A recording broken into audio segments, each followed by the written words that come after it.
There we go. Sorry, guys. Hello. Welcome back to the DD Geopolitics podcast. I'm here with Chris. Deeply apology in advance. We are going through a little bit of turmoil in our DDG family. So if this episode is not quite as organized, please forgive us. One of our dearest loved ones is terminally ill. And so we're sort of dealing with that right now amongst all of the chaos that's also going on. Yes, Thanksgiving is a fucking ruse. And we're going to get to more ruses and ops today. Chris, how are you? How's things going in your real life? I'm doing well. Of course, we're sending our love out to our beloved colleague and to our loved one. Hopefully everything goes well and goes smooth. Of course, DD Geopolitics is more than just a news show. It's a family. So, of course, we're here for you all. And, of course, things here in Moscow, very cold, but weather's here, weather's good. And the special military operation continues regardless of all the peace talk that's happening. We're advancing and we're taking village and city day by day as we continue. Big attacks lately. Really good. You guys have also may have heard me crashing out a lot in spaces. And first and foremost, I want to apologize if they scare you, but I am at my limit. I am done with the way people act online, in real life, in spaces. This is mostly for Westerners. This is nothing to do with the Easterners that are on spaces or on Twitter, but I'm tired of it. And I am drawing a boundary. I'm tired of being disrespected and watching other people be disrespected by the same groups of people, whether it's NAFO or Zionists that try to ruin your real life. And coming from Chris and I, two people that have had our real lives turned completely upside down and pretty much came from ruin. It's not okay. So I'm effing done, especially around Thanksgiving. I love Thanksgiving and Christmas. I'm a holiday freak. You're not going to ruin my vibe. You're not no. Oh, no. Oh, no. I'm enjoying that slice of pumpkin pie. Ready. I am ready. I am a Christmas fanatic. I love Christmas. Anyway, so not also. Okay, so I guess we'll start off with the really bad breaking news. Every time we try to do an episode, it's just, again, half hour prior, throw it all into the fire and start over. But we do have some breaking news, sadly, out of Washington, D.C. There is a shooting. This is the footage that we have so far.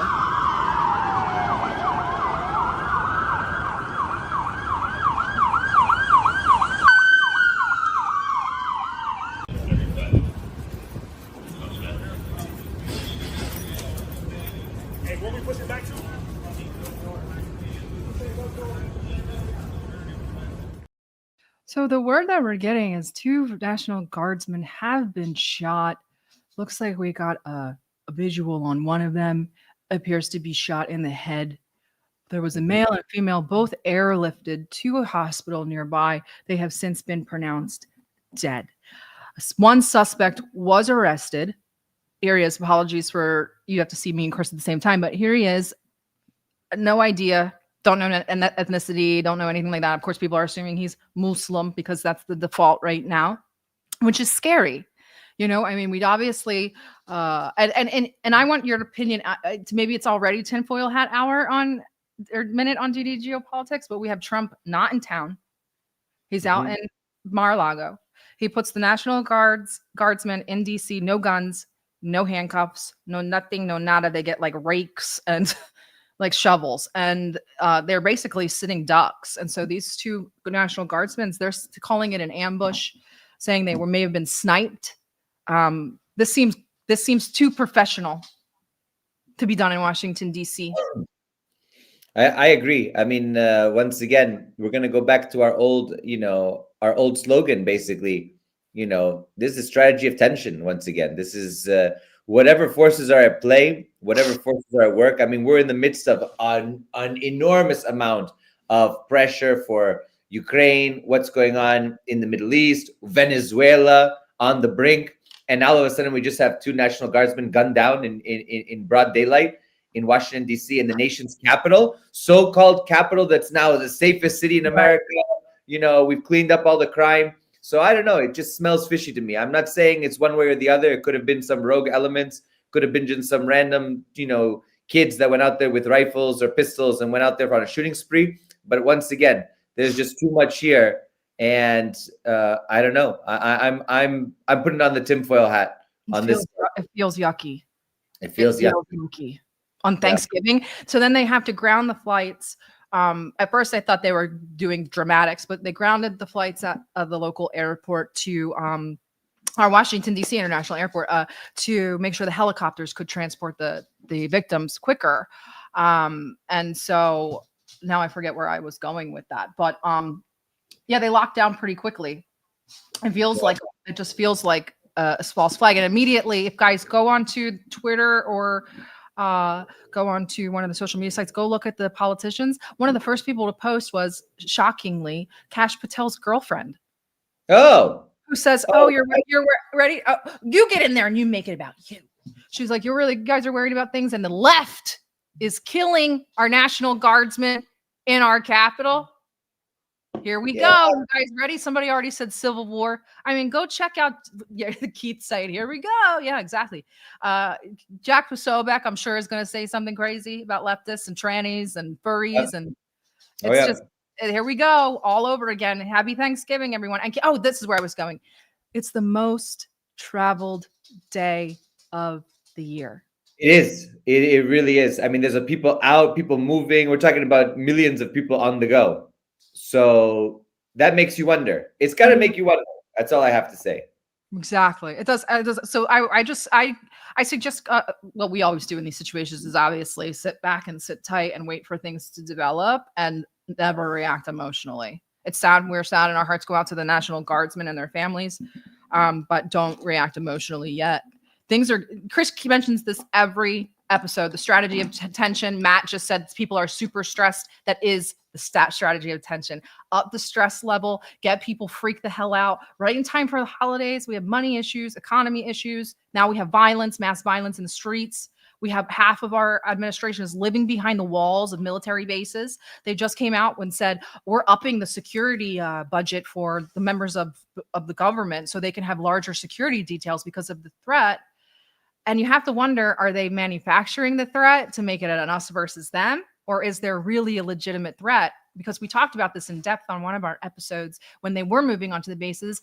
Tulsi Gabbard, who has received legitimate threats, was denied relocation to the military base. And Marjorie Taylor Greene, who showed her legitimate threats, has basically been scoffed and laughed at. So is there really a legitimate threat against government officials? Because if there were, I feel like they would take Tulsi and Marjorie Taylor Greene a little bit more seriously.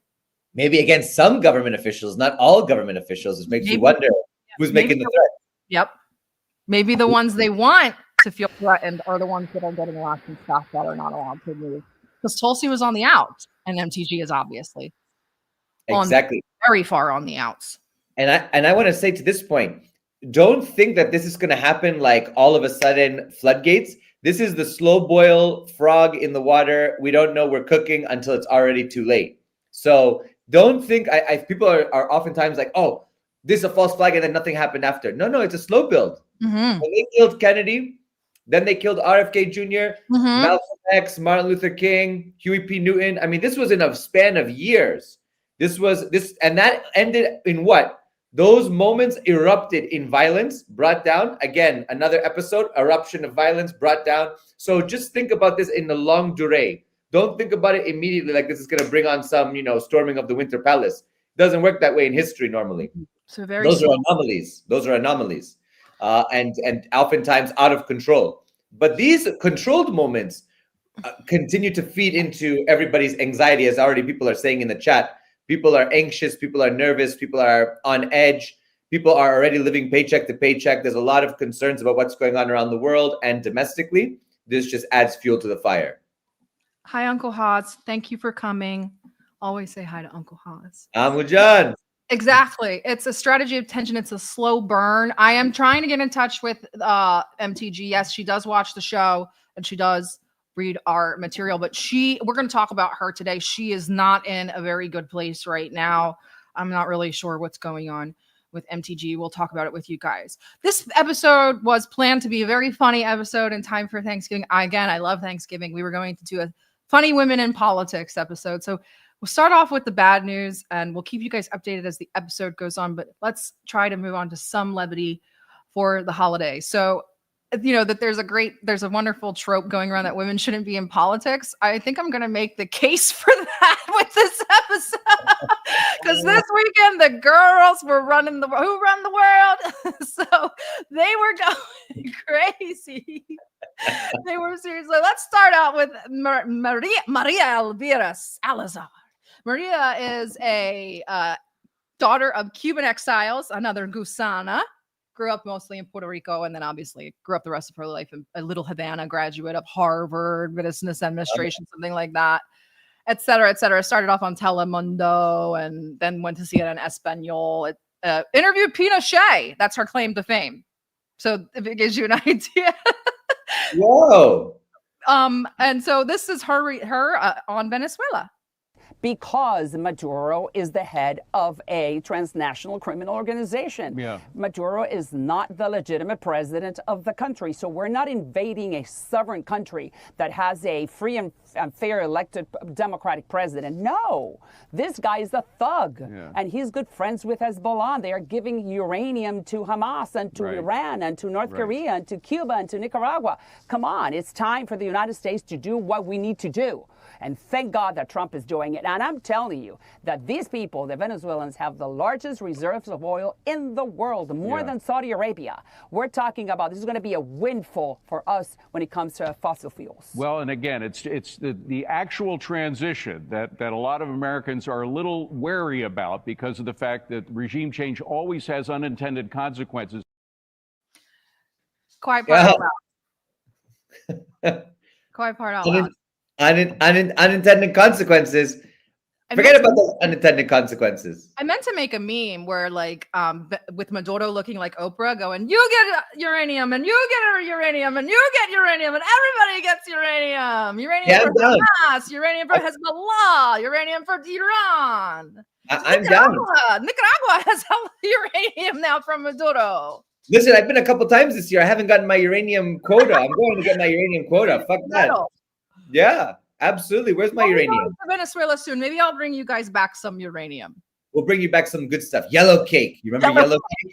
We'll bring you back unrefined oil and some uranium, I guess, and anthrax, and and cocaine, of course. Of course, they have all the cocaine is in Venezuela. Just mountains of cocaine everywhere you go.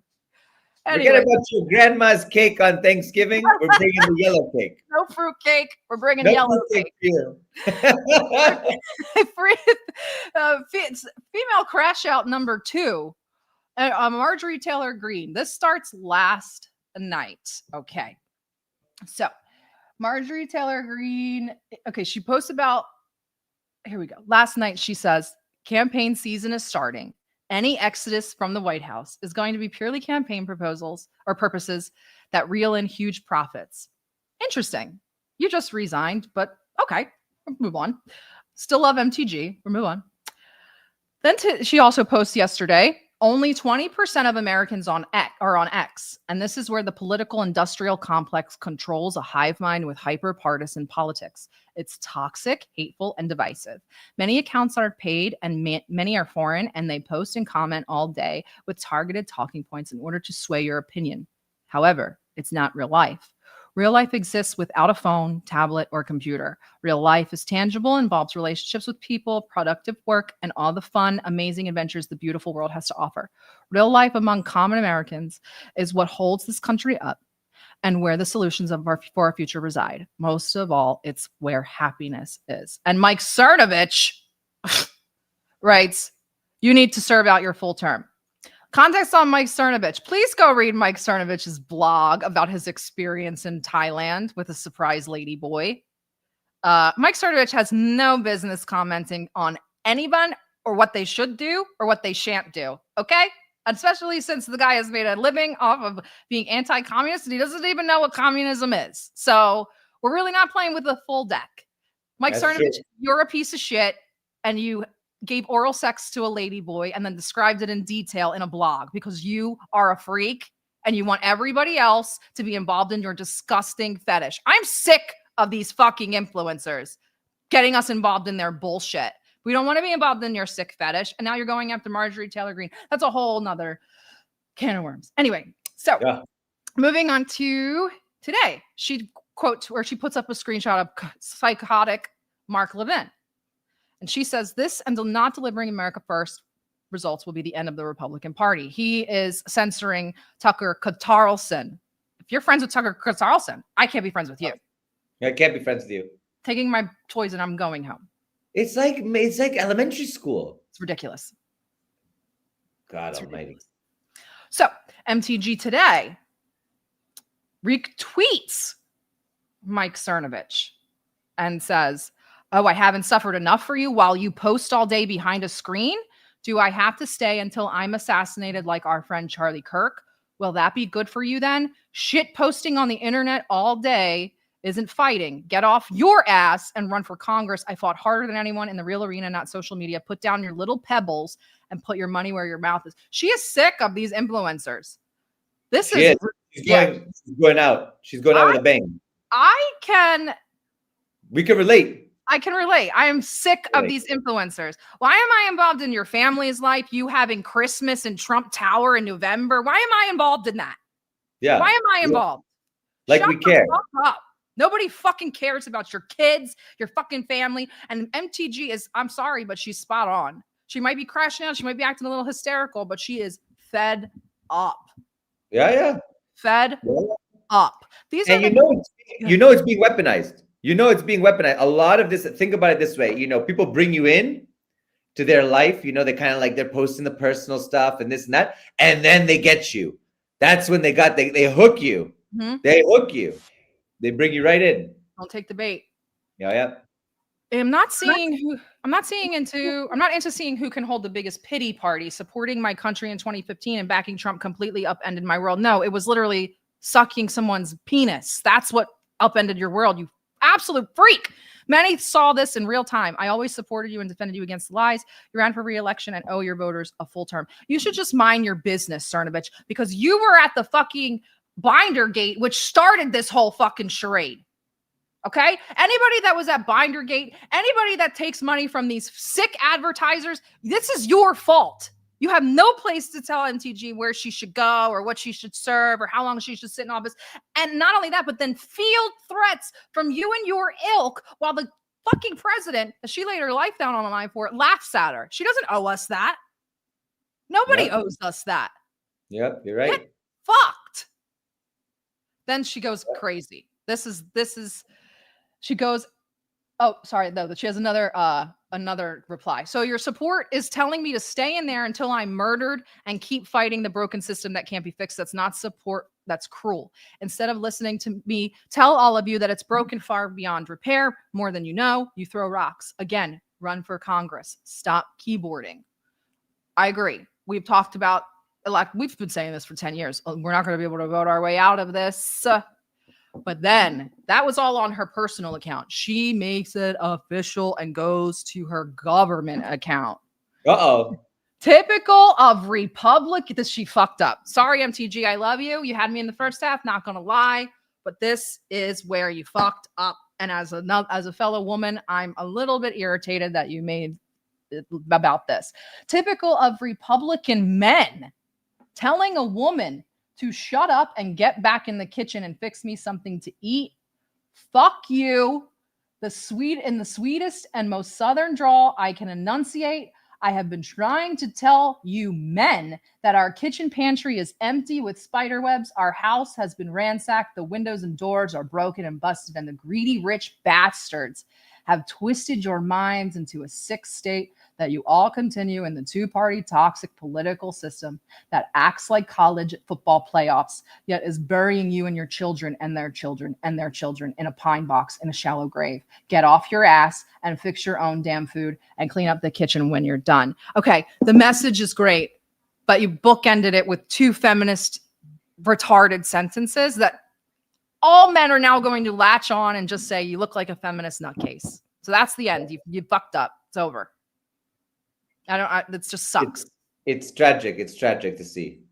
Because everything in between was right. And it should be more about us being the proverbial or the hypothetical man and woman being a team and fixing that house. And she should have approached it more from a softer angle, especially since she was using her official account. I just don't. I don't disagree. I just disagree with the approach here just because of how they're going to drag her. And they already are. I think Nick Fuentes posted about her being a whiny feminist, which I don't blame him for posting that because that's what it sounds like to a guy. Whiny feminism. He never told you to get back into the kitchen. He said get back to work. Right. Which would be Right. the opposite of getting back in the kitchen. You're serving political office. So I don't know. I just didn't really like that message. And hopefully there's not too much fallout from it. But you know that this stuff generates like we're talking about it. So it generates the interest, it generates the content, it generates the like and the traffic. And that's just, that's par for the course. Sure. I mean, you saw also on some other parts of Twitter, girl posting in front of an iconostasis in a Greek Orthodox church, and like half of Twitter blew up. Why are you posting? Why aren't you posting this and that? I just think that a lot of this stuff, who cares? Who just live your life? Like what's going on? But you know how it is. I post a picture outside of a church in Russia and everyone's like, you're in a terrorist state. Your posts are the best. You get the best replies. Just like terrorist.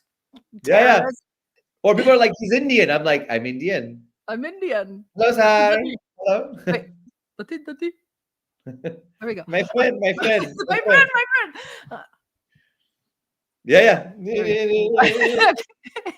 Okay, let's take a break from the girls for 1 second. We will definitely come back to them, but we'll stop in with Trump. He did have a press gaggle last night. We'll get Chris's thoughts on the peace plan. This is Trump on whether or not Zelensky's coming to D.C. What would you like to know today?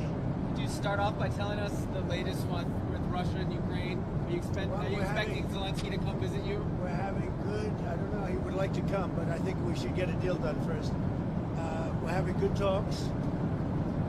We started with Russia. We're having some talks with Russia. Ukraine is doing well. I think they're pretty happy about it. They'd like to see it end.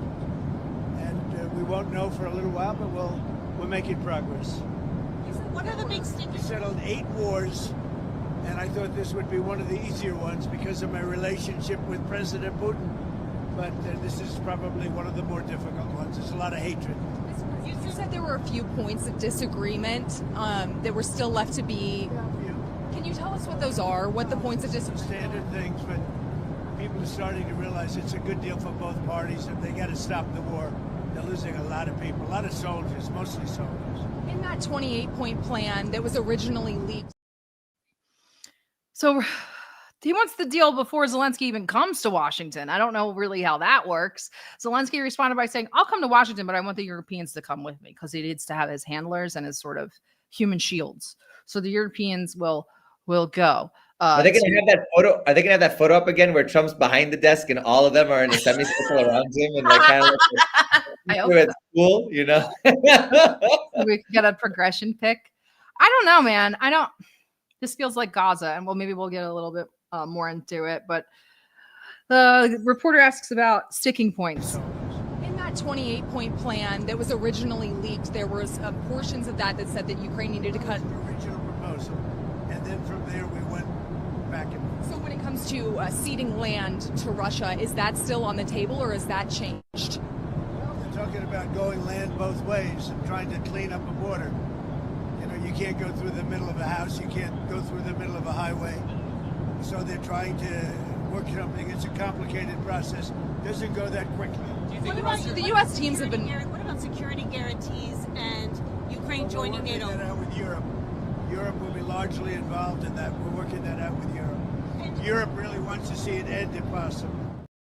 So we're already done. The peace plan's done because we went from Ukraine will never join NATO to now it's up to the Europeans. So that's the end of the peace plan. Ukraine joining NATO is a non-starter. No, it's absolutely red. Like, there's no possible. The whole thing started because of NATO, and now we're gonna just leave the door open. Are you kidding me? Not gonna happen. Not gonna happen. Not gonna happen. Not to mention, what did I don't know if we have the clip, but the Ukrainians responded about another point in the plan. Which one? Territorial concessions. Say we don't agree to any recognition of territory lost to Russia since 2014. And it's not even to Russia. DPR, LPR, Crimea, not recognized as Russian territory. Not recognized as Russian territory. How are we? We're too far. We're literally still as far apart as we were when this started. There's been no steps closer. No. No, The only no, problems that have been solved in the process have been problems that were created by the war, such as prisoner exchanges, et cetera, yeah, et yeah. cetera. The logistical problems Mhm. for But running out. nothing in regards to the goals of the SMO. And I think Lavrov was the one who responded and said, if this doesn't address the initial goals of the SMO, they should just throw it out. Like, I don't Yeah, know of what they're course. bargaining for. Once again, another often quoted, saying from us here, the root causes need to be addressed. I mean, we've been saying it ad nauseum. We got hair on our tongues at this point. The root causes need to be addressed. Until they're addressed, no solution, no peace.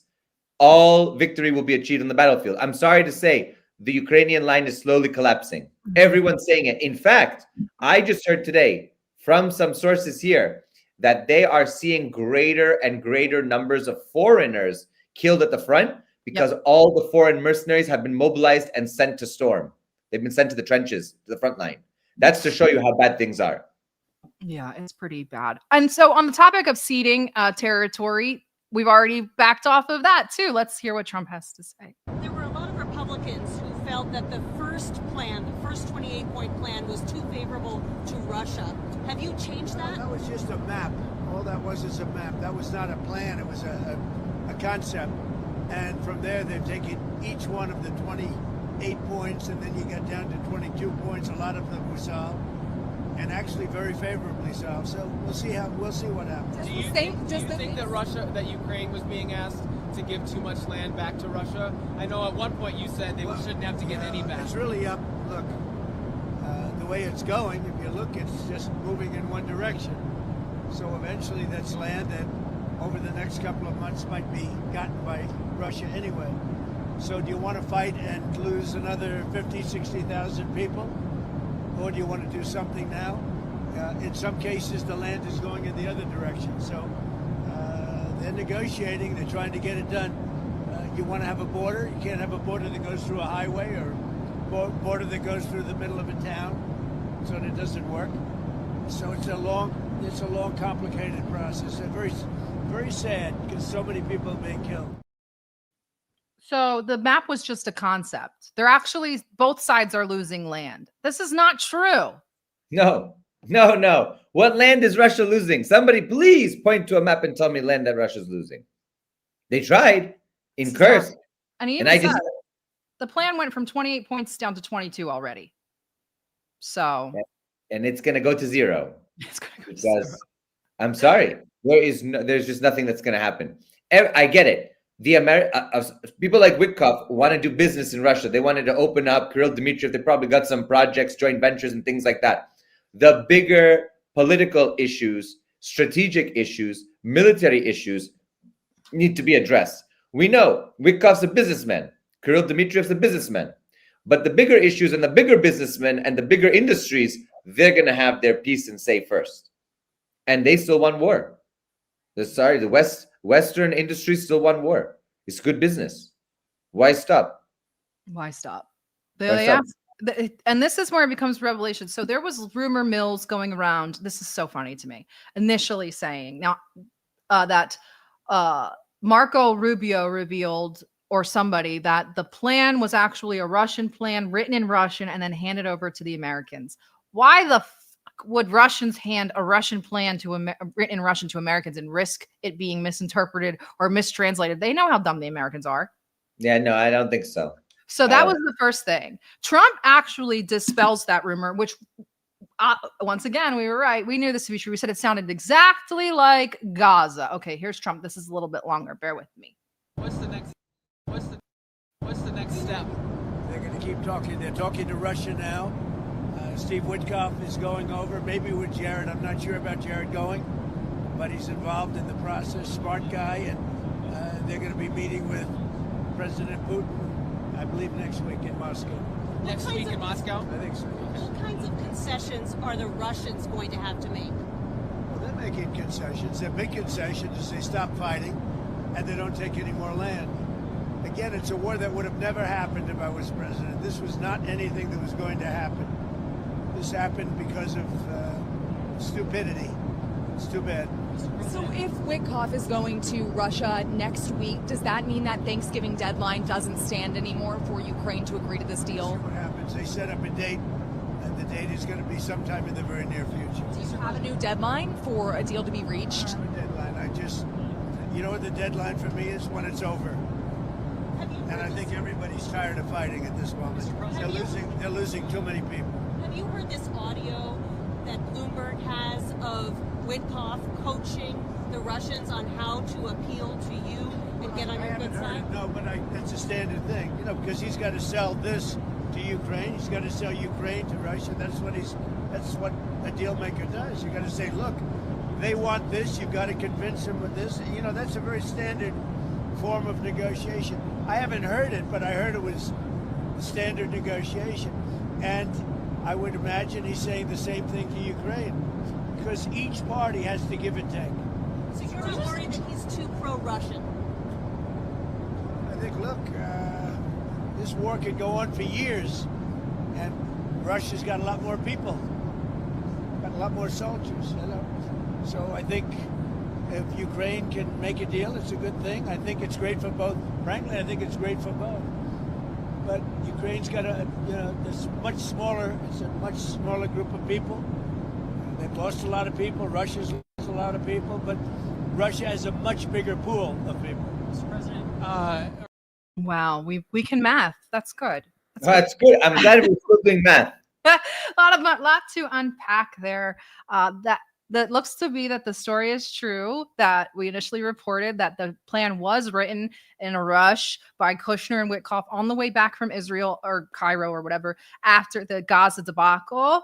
It's written exactly like Gaza. It sounds like Gaza. And Kellogg is out.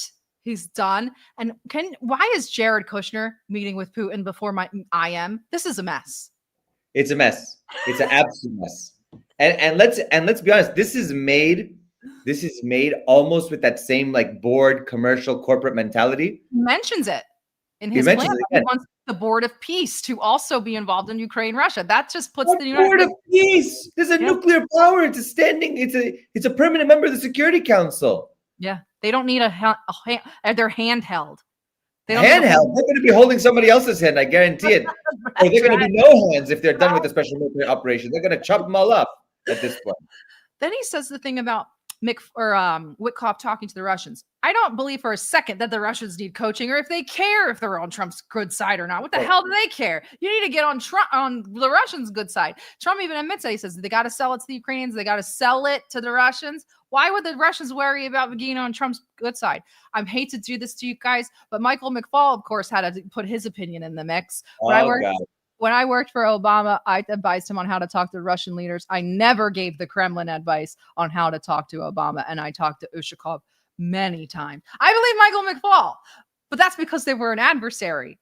Maybe the Trump administration doesn't see them as an adversary. They see them as a business opportunity. That's right.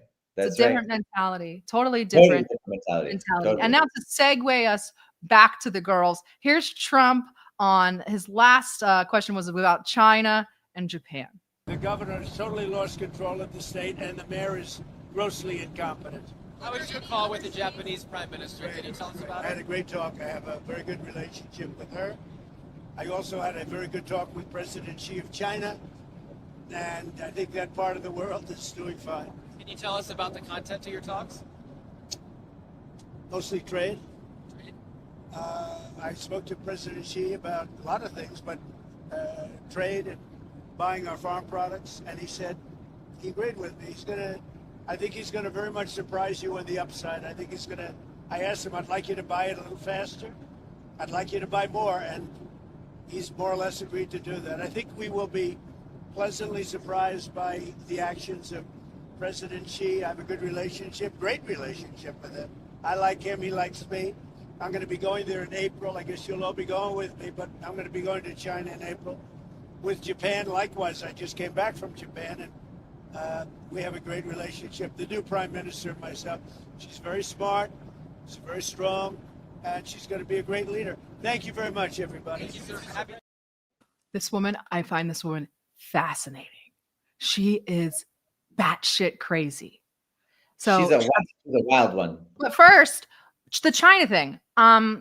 I had tried to make somebody make a bet with me, but they don't want to make a bet. I was betting that that conversation never happened. But nobody will take the bet against me. That means things are going well. But I don't think that conversation ever happened. I don't believe for a second that Xi loves Trump.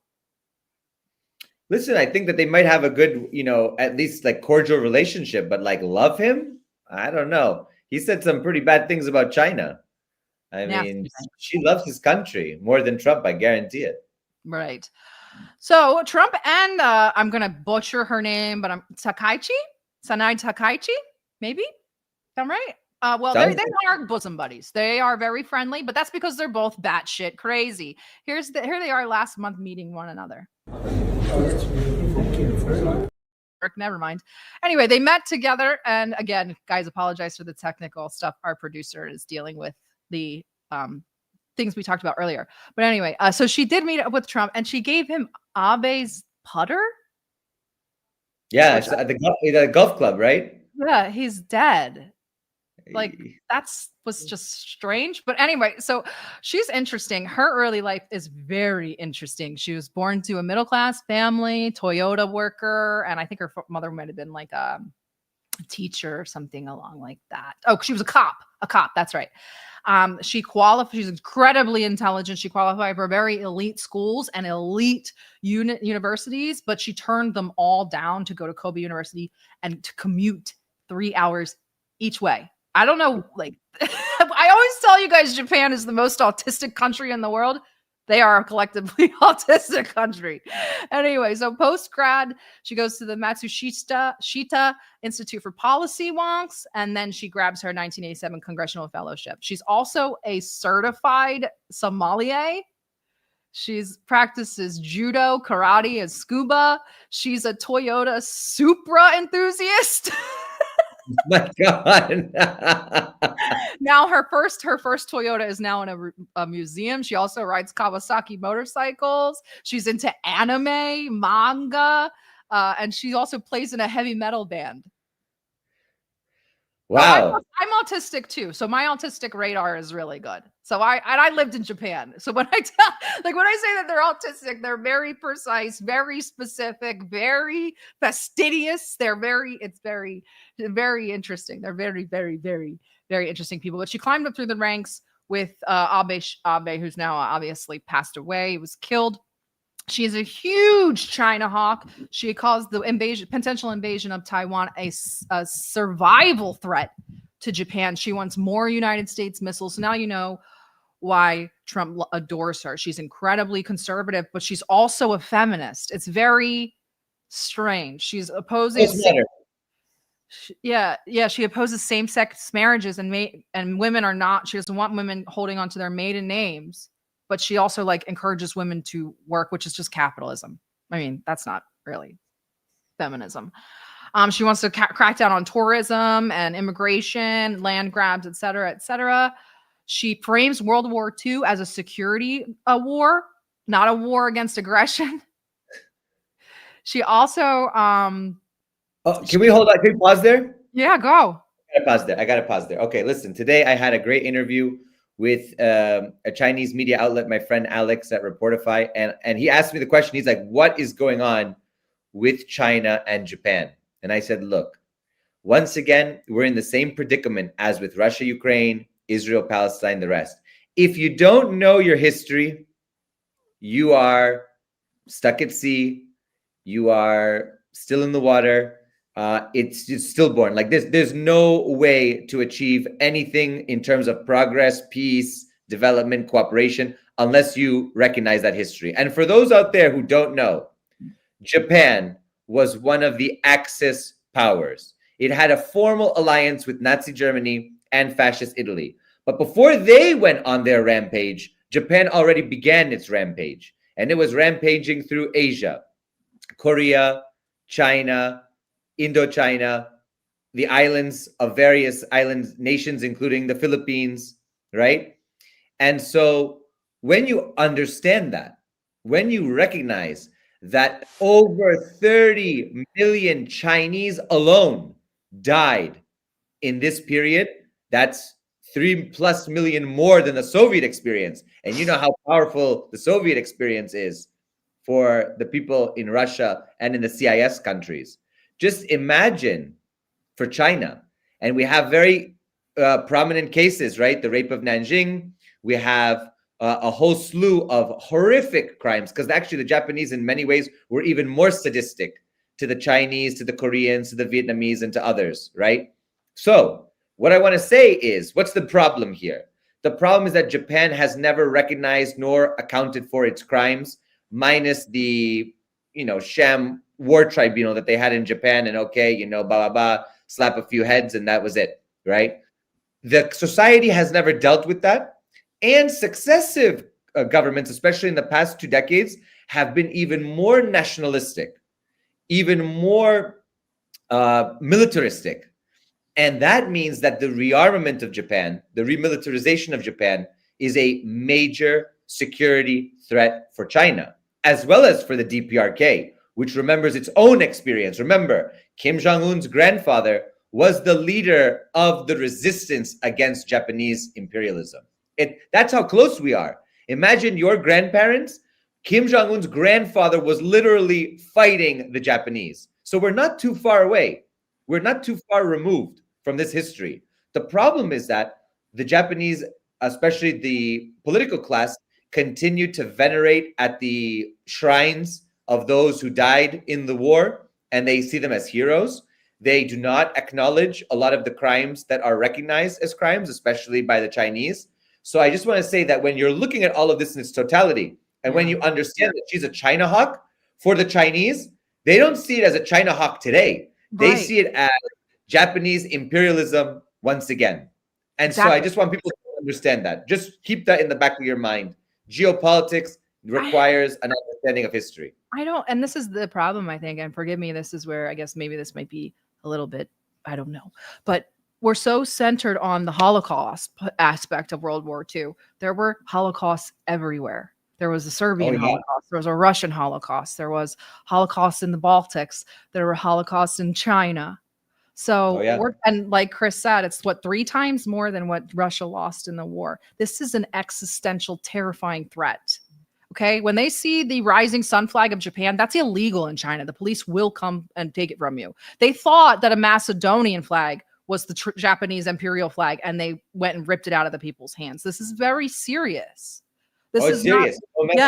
This is like 9/11, like even more so than 9/11, our feelings towards 9/11. It's just not okay to think that China has to coexist with a woman who was threatening them. Not only that, but she's a member of Nippon Kaigi, which is the ultra-nationalist group that pushes for a reinstallation of imperialism, Imperial Japan. Why would China not feel threatened? That's it. That's a major threat, because Japan also hosts U.S. military bases that have nuclear weapons. Correct. Come on, put yourself in China's shoes. So in a recent congressional session, she went crazy. She said a Chinese attack on Taiwan is a survival threatening situation for Japan, and greenlit self-defense forces to back U.S. operations under the security treaty. She echoed Abe's Taiwan emergency is Japan's emergency, but she cranked it up, suggested missile strikes on mainland launch sites if needed. This triggered instant chaos. A Chinese diplomat in Tokyo posted threats on X and said Japan has now crossed a red line. Patrols have ramped up. Foreign Minister Wang Yi blasted it as a brazen provocation at the UN, and Beijing skipped talks with Japan at the G20. So this is getting not good. And Japan's on the brink of economic collapse anyway. So it's not to mention demographic collapse as well. Right. And they tried to bring in a lot of immigrants to fix that, which I also agree is not the solution to the problem. But the Japanese reacted so antagonistic that they did away with that plan. They shelved it, so now even more demographic collapse. Yes, they're in a very bad spot. Their population is extremely old. And if you guys have ever been to Japan, you can almost see the loss of culture. I mean, look at this woman. She's obsessed with Margaret Thatcher. She's in a metal band. She does nothing that's Japanese besides ride Toyotas and Kawasaki's. She's obsessed with Western culture. It's just, and that's part of the reason why Japan is the way that it is. So then she arrives late to the G20. She arrives an hour late.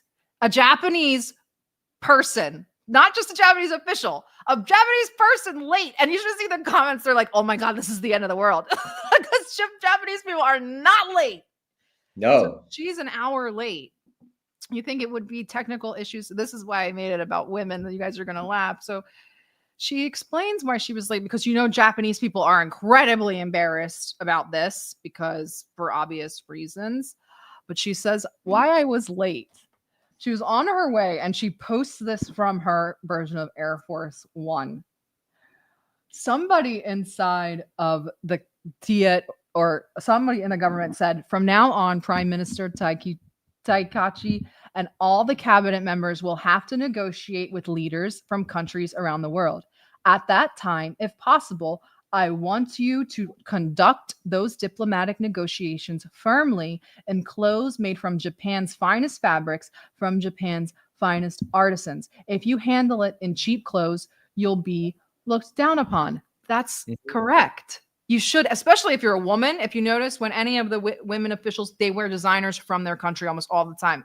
Asma Assad only wore Syrian designers exclusively. So that's like kind of a thing that political women sort of do. It's kind of a way to show your like loyalty and patriotism. But anyway, so it goes on. This actually shook her up. She says, I cleared my morning schedule yesterday to pack for the trip, but what took an incredibly long time after agonizing was choosing my outfits. I don't own clothes made from Japan's finest fabrics or by Japan's finest artists, but Mr. Ando's point feels like it has some merit. So I spent hours selecting from the clothes that had come back from the cleaners, ones that don't look cheap and won't get me looked down upon. In the end, with limited options on hand, I finished packing with the jacket and dress combination that everyone is used to seeing, but still, for diplomatic negotiations, I might need to buy clothes. What the fuck is going on? Madness. Madness, I'm telling you. Madness. That can't be real. Delusions, who knows? Fantasies. This is terrifying. It is terrifying. Who knows what's going on these days? This is nuts. So, and then to round out the hysterical women episode, you know, I couldn't forget my girl Georgia. Oh, Meloni. So that's how this is going. But yeah, so guys, we do have a reaction, Trump's response to the shooting. The animal that shot the two National Guardsmen, with both being critically wounded and now in two separate hospitals, is also severely wounded. He's not severely wounded, but regardless, will pay a very steep price. Oh, dear. Guys, keep your eyes on this. This is going to explode. I already know it. And you know, you listen to this. This is another thing you have to think about. Everyone is going to be around the dinner table, around a common space, and they're going to be chit-chatting. And you know as well as I do, Sarah, dearest, you know very well. On Thanksgiving is when the tensions rise within families.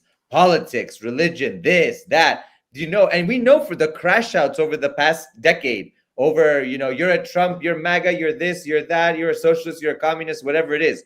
But imagine now the heightened tensions. Charlie Kirk, because imagine what's happened since last Thanksgiving. Everybody gets together. Charlie Kirk, Russia, Ukraine, Gaza, this shooting, that shooting, this thing, that thing. I mean, there's a lot of stuff going on. So I just want to say that every house is a ticking time bomb. That's really smart. They did it last year too. Remember, Israel did an operation either right before on Thanksgiving, and they did another one on the Super Bowl. Same strategy. Very much the same strategy. All very psychological. I want you guys to continue to pay attention to that, how people react to it. There's people calling for civil war. Yeah. And the fact that last night on Air Force One, Trump verbatim said that Washington, D.C. was now the safest city in America, and he can't even protect his own troops in his country. The own troops are not even armed. Yeah. Which is insane, because I've never experienced unarmed soldiers except on base doing, you know, daily tasks. Yeah. But actually deployed, because technically they're deployed. Yeah, they're deployed. They're deployed. They're on active duty, right? And so when even they're armed in New York City subways. Like, how are they not armed in the nation's capital? Okay, let's see what we've got. What we know, the mayor of this is Muriel Bowser. She's not running for re-election, by the way. What we know is that this is a targeted shooting. The individual appeared to target. Yeah, no shit. They appeared to target the National Guard members. Thank you for this. No, it's Both straight National bullets. Guard members who were ambushed were armed. Jeff Carroll says, he's the assistant chief of DC Metro Police, says we are still investigating who exactly shot the individual, the suspect. Nobody knows who shot the suspect. We are at the very preliminary investigation at this time. The suspect is still in the hospital receiving treatment. Kash Patel says, we are in the preliminary stage of this investigation. We will run down every single lead. Press conference has ended. Get ready for the trannies and the furries and the too fast, too furious and all of it. This is So they were armed, but were they armed with sidearms or were they armed I with... don't even think they were armed, dude, because when they deployed the guard there, they said they weren't going to be armed and they weren't going to have handcuffs either. This is terrifying. I don't know what's going on, but it's definitely suspicious. I gotta say, this stuff's suspicious. And I'm sorry, but they're really trying to come down on the Democrats. The Democrats put out a really cringe, terrible video. I should have uploaded it, but saying to our troops, if you notice that you're being ordered to do things that are illegal, you need to speak up, which is the correct thing to do and absolutely what you're supposed to do as a soldier. And then this happens. Oh, come on. And they're about to go on a very illegal, very retarded war on Venezuela that nobody that I know in the military wants to participate in. Not to mention they've been threatening Mexico. They've been threatening a whole bunch of other countries. I mean, we're looking at a wider regional, conflict as in our hemisphere. Maybe they'll make this guy Hispanic because he doesn't. Guys, look at, they're already screaming Muslim. I can't tell. He looks white to me. And nobody knows a religion from looking at somebody. Maybe you can look at his penis and see if it's circumcised or not. Well, that's most American guys anyway, so that's not even a good indicator. But yeah, so just be, guys, I'm gonna say, just be, I would stand by. I would just stand back with this. We didn't get involved with the Charlie Kirk thing. And I think that we made the right move by sort of practicing caution and waiting for the facts. And that's exactly what we'll do with this one. What was that famous slogan? Stand by, stand this. And what was that? You remember that one that they did? I think it was, I don't remember, in the past few years. Somebody was quoted as saying, stand by, stand this, stand that. I'm trying to remember. Maybe somebody in the chat remembers that famous quote. Stand back and stand by? Yeah. Stand back. Yeah, that was Trump. Remember? Was it after, what was it after January? Was it, I don't remember if it was after January 6th. I'm trying to remember the context. It was 2020, September. Because of white supremacist groups and their role in the violence. Yes. That was it. He was supposedly saying that to the far right extremists. He did. Stand back and stand by. Just wait till next term. I'm going to make you all famous and a lot of money. There we go. Stand back and stand by. Guys, just hang tight. Hang tight. We're going to get through this together. And next term, and now look at them. And now his Congress woman has to fight with the influencers that he empowered to be like this. This is fantastic. Listen, the chat is right. They're going to, who knows? They're going to be people who are going to say it was Putin, it was Iranian sleeper cells, Hezbollah. The Iranian sleeper cell is definitely, thank you, Anita. I love him. That's another thing. Israel did launch maneuvers last night in the Iraqi airspace, practicing launching on Iran. And then today, Kurdistan is on fire. Interesting. I don't even know what to do anymore. Interesting. Everything's up. All right, guys, we're going to leave you in the chaos and anarchy. Come find us if you need a friend or a partner in these dark times. But I think things are going to get worse. Keep our family member in your thoughts and prayers, please. It's not looking too great, but we will, all things permitting, we will be back with you on Sunday. If you need a crash out partner, come find me. But if you need a dancing partner, go find Chris. I'm ready. Listen, I want to wish all of our viewers, all of our listeners, a very happy and blessed holiday, Thanksgiving, however you celebrate or don't celebrate. Enjoy family, enjoy loved ones, get close together with whoever you have, far or near, and make sure you show some love, spread the love, not to be all, kumbaya kind of stuff. But listen, at the end of the day, we got this life. We got what's here. Let's try to make it a better place for everybody. Let's try to leave it better than we found it. So, super chats. Happy early Turkey Day. Can't call us Thank you very turkeys much. anymore. That's anti-Semitic. And this is a real friend, guys. Take note. Hello. This bitch is on Thanksgiving vacation in Mexico, still watching the stream. Thank you, Chai. We'll talk to you when you're drunk later off of your all-inclusive drinks. Stoshik says, thank you for appearing on. You're all over the place these days. You're on every show. Like you're everywhere. I